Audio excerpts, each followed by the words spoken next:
नमस्कार बच्चों, कैसे हो आप? आशा करता हूँ आप सही होंगे। लर्निंग टाइम विद हरीश में आपका स्वागत है। आइए देखते हैं शिक्षा निदेशालय राष्ट्रीय राजधानी क्षेत्र दिल्ली की कक्षा 10 की हिंदी की वर्कशीट नंबर 63। अब तक 62 वर्कशीट हो चुकी है आपकी। ये आपकी 63वीं वर्कशीट है। तिथि है 4 दिसंबर 2020। ठीक है, और हर वर्कशीट का उपविषय होता है। इसका उपविषय है माता का आंचल। कीर्ति का भाग दो में से माता का आंचल पाठ लिया गया है। अब बेटा इस वर्कशीट में क्या है, एक्चुअल में जो पाठ है ये काफ़ी बड़ा पाठ है। ठीक है, अब जो डिपार्टमेंट है उसने पैसेज के रूप में यानी पैराग्राफ के रूप में कुछ आपको ये पद्यांश अंश देता है और उससे प्रश्न पूछता है ताकि आपको जल्दी ये पाठ याद हो जाए और पेपर में अगर कुछ ऐसा आता है लिखने के लिए प्रश्न उत्तर, तो आप उनके उत्तरों प्रश्नों के उत्तर दे सके। आइए देखते हैं इस अंश में क्या है। नीचे दिए गए अंश को ध्यानपूर्वक पढ़कर प्रश्नों के उत्तर दीजिए। बच्चों, अब तक आप जान चुके हैं माता का आंचल शिवभजन शाह द्वारा लिखा गया आंचलिक उपन्यास का एक अंश है। यानी माता का जो आंचल है वो शिवभजन शाह ने लिखा है और ये आंचलिक उपन्यास भी मैं आपको पहले भी बता चुका हूँ। ठीक है, इस संस्मरण रचना में लेखक ने अपने बचपन की रोचक यादों को व्यक्त किया है और ग्रामीण परिवेश में पिता के साथ बिताए गए मोहक क्षणों को याद किया है।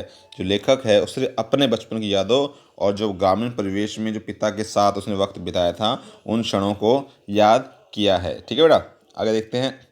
पिताजी हमें बड़े प्यार से भोलानाथ कह के पुकारा करते। बच्चे को प्यार से भोलानाथ कह के पुकारा करता था उसके पिताजी। पर असल में हमारा नाम था तारकेश्वर नाथ। जो लेखक है वो खुद बता रहा है अपनी जीवनी, जो अपनी जो रोचक यादें हैं वो खुद बता रहा है। उसका नाम तारकेश्वर नाथ था और पिताजी उनको प्यार से भोलानाथ कहकर पुकारते थे। हम भी उनको बाबूजी कहकर पुकारा करते और माता को मैया। ये मेरे पिताजी को वो बाबूजी कहता था और माता को लेखक मैया कहता था। जब बाबूजी रामायण का पाठ करते तब हम उनके बगल में बैठे बैठे आईने में अपना मुंह निगाह करते थे। यानी जब लेखक के पिताजी रामायण का पाठ पढ़ा करते थे तो जो बाबूजी है वो रामायण पढ़ा करते और जो बच्चा है जो लेखक है वो बैठे बैठे आईने में अपना मुंह निगाह करता था। जब जब बाबूजी रामायण का पाठ करते हो गए तो वे हमारी ओर देखते हम कुछ लज्जा कर मुस्कुराकर आईना नीचे रख देते थे।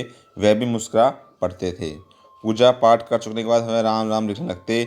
अपनी एक राम नहीं भाई पर 1000 नाम लिखकर वह उस पाठ करने का पोथी के साथ बांध कर रखते थे। यानी वो किताब थी, एक बही खाता एक प्रकार से आप कह सकते हो। उसमें राम नाम लिखकर वो रोज़ 1000 बार राम नाम लिखते लिखते थे और उसको रख देते थे। ठीक है बेटा, फिर 500 बार कागज़ के छोटे छोटे टुकड़ों पर राम राम नाम लिखकर 8 गोलियों में लपेटते और उन गोलियों को लेकर गंगा जी की ओर चल पड़ते थे। बड़े संस्कार होते पहले के लोग ऐसे ही, मतलब अपने धर्म के लिए या संस्कार के लिए या पूजा पाठ के लिए ऐसे ही करते थे। छोटी छोटी गोलियाँ होती थी जो आटे की, और उस पर राम नाम लिखकर गंगा जी के पर या मछलियों को दान डालने के लिए चला करते थे। ठीक है बेटा,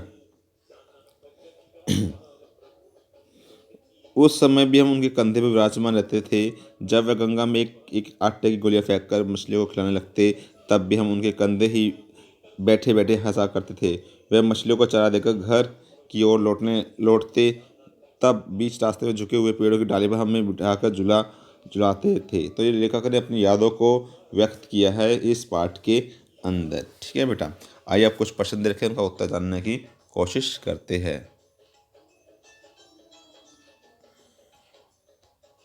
माता का पाठ में लेखक ने अपने किन क्षणों को याद किया, तो उसका उत्तर स्टार्टिंग की सेकंड लाइन में ही था। बचपन की रोचक यादों को व्यक्त किया है। ठीक है बेटा, ये पहले का एक उत्तर हो गया। प्रश्न नंबर 2 देखते हैं। लेखक ने अपने पिताजी और माताजी को क्या कहकर पुकारते थे? तभी मैंने आपको बताया था थोड़ी देर पहले, पिताजी को वो बाबूजी कहकर पुकारते थे और माता को मैया। ये प्रश्न नंबर 2 का उत्तर हो गया। ठीक है बेटा, आइए प्रश्न नंबर 3 देखते हैं।